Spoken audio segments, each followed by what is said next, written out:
Hai kau yang tak percaya api neraka, kau buatlah sesuka hatimu. Isma syi'ta, hidup sesuka hatimu. Fa innaka mayyit, kau akan mati juga. Baliho sudah terpasang. Takbir! Buka suaranya, tahu.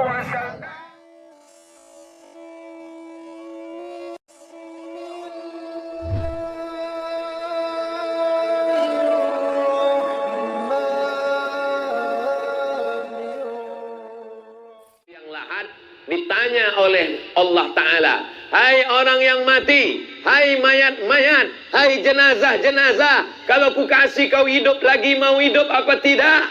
Apa jawab jenazah itu? Laula akhartani ila ajalin qarib.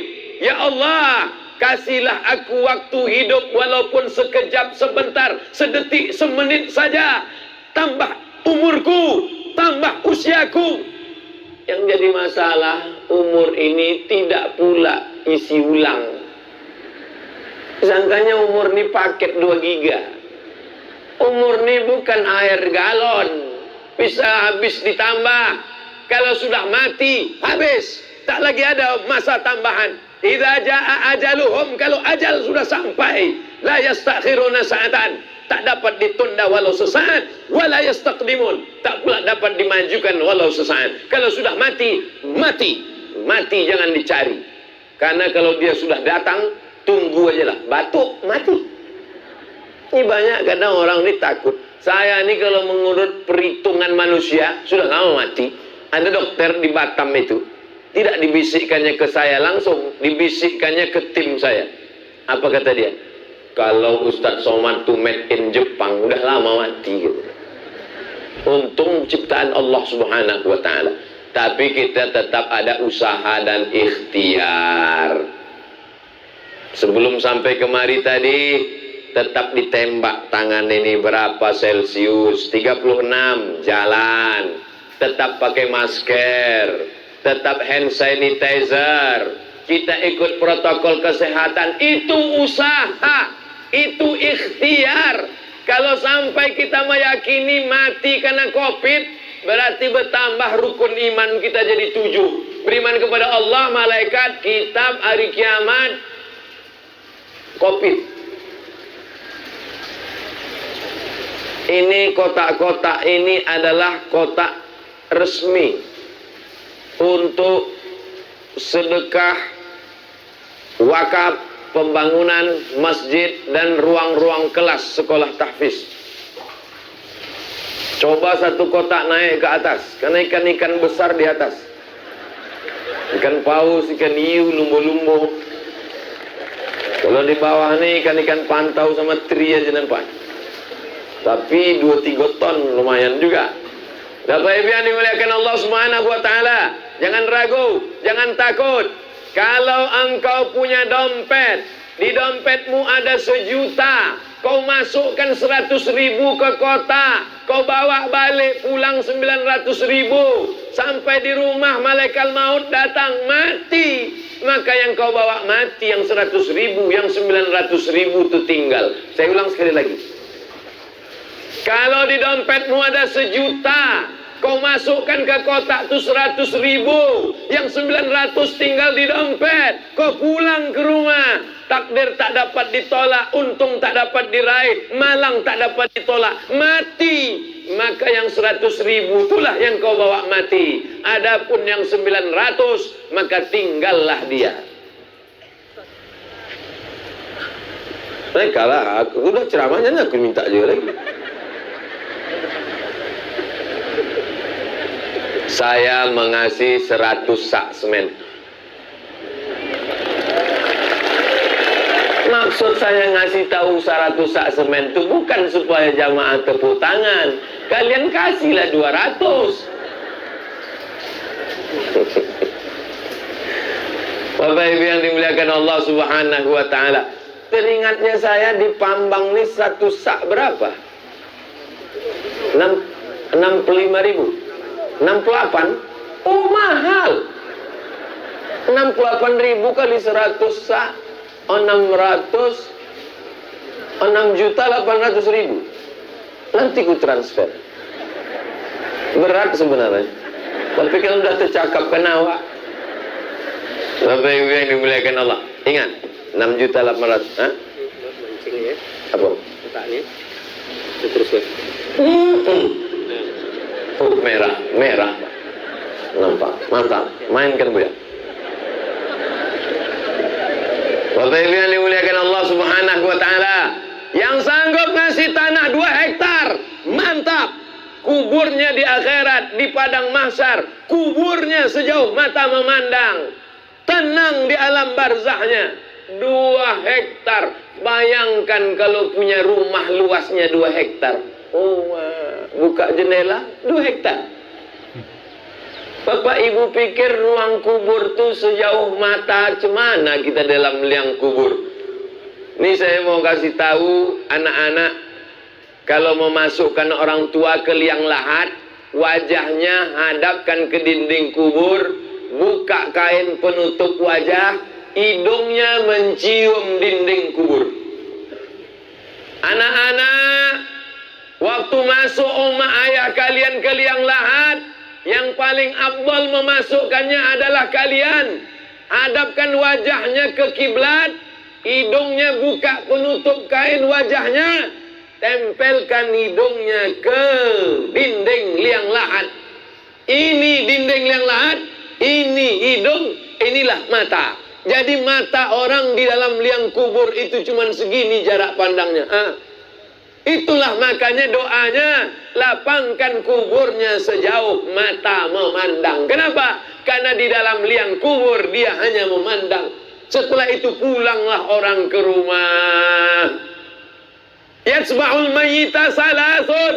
Yang mengiringi mayat itu ada 3. Mau orang kaya, mau pejabat, siapapun dia, yang mengiringi mayat cuma 3. Yang pertama mal, hartanya, mobilnya yang mewah, duitnya yang banyak, selimutnya yang cantik, ikut mengiringnya, tapi hanya sampai ke atas pelataran parkir.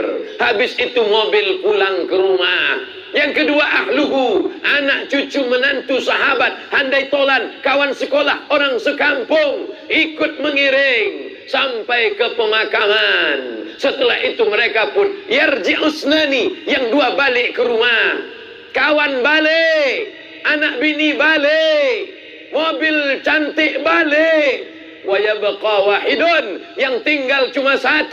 Siapa yang tinggal di alam kubur? Siapa yang tinggal di alam barzah? Siapa yang tinggal di liang lahat? Itulah duit 2.000 perak yang masuk ke kotak tadi. Melayang-layang lah duit 2.000 tadi. Tapi yang dimuliakan Allah Subhanahu wa taala, kalaulah orang tahu tentang hakikat hidup, maka hilanglah bakhil dan pelitnya.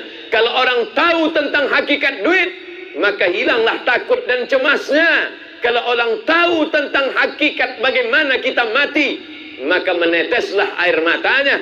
Tapi apa mau dikata, kita memang tak nampak yang gaib-gaib. Malaikat maut kita tak nampak, kiraman katibin kita tak nampak, mungkar nakir kita tak nampak, azab kubur kita tak nampak. Kalau nampak, kamulah yang ku nampak, kata Nabi. Pastilah kamu akan lebih takut kepada Allah Subhanahu wa ta'ala. Maka datanglah nabi-nabi menjelaskan, kalian akan mati, kalian masuk liang lahat, harta kalian akan tinggal. Habis nabi-nabi datanglah sahabat, habis sahabat datang tabi'in, selesai tabi'in, tabi'in, datang para alim ulama, sampai ke negeri Melayu, sampai ke bumi lancang kuning, sampai ke Pambang, sampai hari kiamat Islam tak akan putus. Mana buktinya? Ada yang mewakafkan tanah, ada perempuan yang luar biasa memperjuangkan yayasan ini. Maka insya Allah sampai hari kiamat di Pambang ini tetap bergema la ilaha illallah Muhammadur Rasulullah. Bapak Ibu yang dimuliakan Allah Subhanahu wa taala, janji Allah dalam Al-Qur'an, wa may yartadda minkum an dinihi, kalau seandainya kalian murtad, tak ada kalian yang mau sholat, tak ada yang mau baca Quran, tak ada yang mau menolong agama Allah, mati kalian semuanya. Fasawfa ya'tillah, diganti Allah biqaumin, dengan sekelompok orang. Bagaimana sifat orang itu? Yuhibbuhum, Allah mencintai mereka. Wa yuhibbuna, dan mereka mencintai Allah. Yujahiduna fi sabilillah, mereka akan menolong agama Allah. Bi amwalihim, dengan harta mereka. Wa anfusihim, dengan nyawa mereka. Yujahiduna fi sabilillah, mereka tidak berperang dengan atas nama besar. Mereka tidak memperjuangkan nama mereka. Yang memperjuangkan hanyalah agama Allah subhanahu wa ta'ala. Ya yakhafuna fillah, la yakhafuna fillah, mereka tak takut sedikit pun menolong agama Allah subhanahu wa ta'ala. Tanah mereka ambillah, semen ambillah, tak sanggup kasih batu ambillah, tak sanggup kasih apapun, ambil pasir. Itulah yang akan menjadi penolong pada saat yauma la yanfa'u malun wala banun. Hari itu tak ada harta, hari itu tak ada anak. Harta tak bisa menolong, anak tak bisa membantu. Illa man atallaha biqalbin salim, kecuali orang yang datang menghadap Allah dengan hati yang bersih, dengan amal soleh. Illal ladzina amanu, hanya iman saja yang bisa menolong. Wa amilus shalihat, dan amal soleh, amal soleh. Yang sudah beramal soleh, alhamdulillah.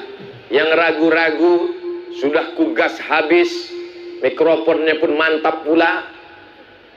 Ini gara-gara Laksmana mengamuk tadi juga. Ustadz itu pun ikut mengamuk jadinya. Bapak Ibu yang dimuliakan Allah subhanahu wa ta'ala, manusia ini ragu-ragu, entah iya entah tidak, entah iya entah betul, entah tidak. Maka datanglah orang meyakinkan, menguatkan bahwa alam ini hanya ilusi saja. Jabatan, kekuasaan, harta benda, anak cucu, persahabatan. Kalau kematian sudah datang, putus habis semua. Ustaz Somad, tolonglah Ustaz ceramahkan tentang peduli kepada kubur. Kenapa begitu Pak?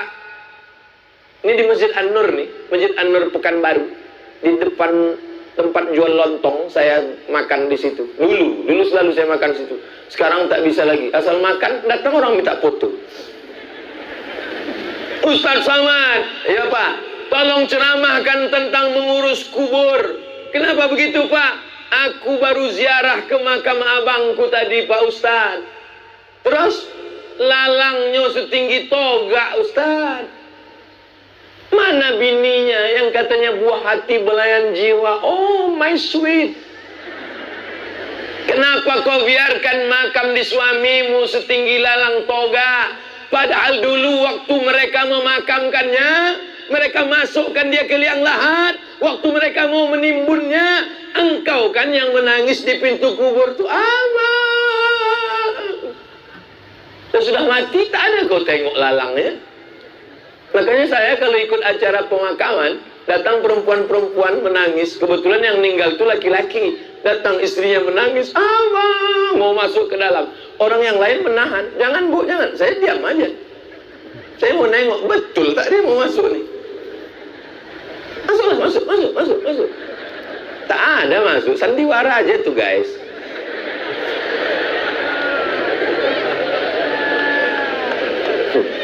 Saya sebetulnya mau ngasih tahu bapak-bapak, duit tuh kasihlah untuk pembangunan masjid ini. Untuk ibu bagus juga, untuk ibu mantap juga. Ustadz ini tak enak, dibilangnya pula kami ini tak mau ikut mati. Oke, kalau gitu kita balik. Tadi bapak tuh mati, ibu hidup. Sekarang kita balik, ibu mati. Kalau ibu meninggal, bapak pun juga akan tetap hidup. Kenapa begitu? Karena dalam Islam orang tidak boleh ikut orang mati.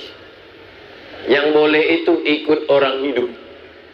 Tidak ada Islam menganjurkan kalau ada orang mati lalu kita ikut mati. Tidak. Dalam agama lain mungkin ada. Ikut mati, dibakar sama-sama, masuk ke lubang sama-sama. Dalam Islam tidak.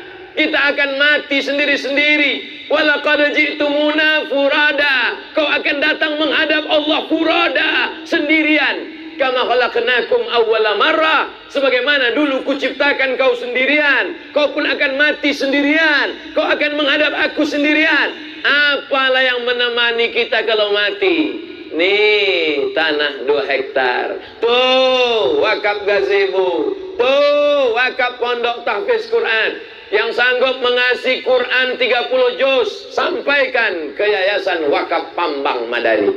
Tak sanggup mengasih Quran surat Yasin, sampaikan ke Wakaf Pambang Madani. Tak sanggup ngasih surat Yasin, Al-Fatihah, tak usahlah, baca aja sendiri.